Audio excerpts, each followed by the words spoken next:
Hello friends, ఈరోజు malai mushroom with jeera rice అండి. చాలా అంటే చాలా టేస్టీగా ఉంటుంది. తప్పకుండా ట్రై చేయండి. మీరు కనుక ఎప్పుడు ఇలా ఈ కాంబినేషన్స్లో ట్రై చేయకుంటే తప్పకుండా చేసుకోండి. చాలా బాగుంటుంది టేస్ట్. సో ఇంకెందుకంటే ఆలస్యం, మన ఛానల్లో ఆల్రెడీ అప్లోడ్ చేశాను, చూడండి. లేదంటే కింద లింక్ ఉంది, జస్ట్ ఆ లింక్ ప్రెస్ చేయండి. డీటెయిల్డ్ వీడియో వస్తుంది, స్కిప్ చేయకుండా చూడండి. సో మీరు ఈ షార్ట్ చూస్తుంటేనే మీకు అర్థమైపోయి ఉంటుంది చాలా కొత్తగా ఉంది కదా అని. సో చూసి అలా వదిలేయకండి, తప్పకుండా ట్రై చేయండి ఈ రెసిపీని. మీకు కూడా డెఫినెట్గా టేస్టీగా అనిపిస్తుంది. మరిన్ని ఇలాంటి మంచి మంచి రెసిపీస్ చూడాలి అంటే మన ఛానల్ని సబ్స్క్రైబ్ చేసుకోండి. అలాగే మీకు ఈ వీడియో నచ్చితే ఒక చిన్న లైక్ ఇవ్వండి.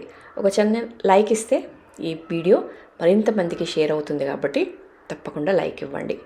అలాగే రెసిపీని ట్రై చేసి ఎలా ఉంది అనేది కూడా కమెంట్లో షేర్ చేసుకోండి. ఇక మరిన్ని వీడియోస్ కోసం ఛానల్ని మాత్రం సబ్స్క్రైబ్ చేసుకోవడం అస్సలు మర్చిపోకండి. అలాగే మీ ఫ్రెండ్స్ అండ్ ఫ్యామిలీ కూడా ఈ వీడియోని షేర్ చేయండి. సో ఇంకెందుకంటే ఆలస్యం, తప్పకుండా ట్రై చేయండి. సో చేసుకోవడం కూడా చాలా ఈజీ అండి. ఒక 10-15 నిమిషాల్లో మనకి రెసిపీ అనేది రెడీ అయిపోతుంది. ఆల్రెడీ మీకు మిగిలిపోయిన అన్నంతో కూడా ఈ రెసిపీని చేసుకోవచ్చు. సింపుల్గా జీరా రైస్ చేశాను కాబట్టి ఈ రెండు కాంబినేషన్ చాలా అంటే చాలా బాగుంటుంది. తప్పకుండా ట్రై చేయండి.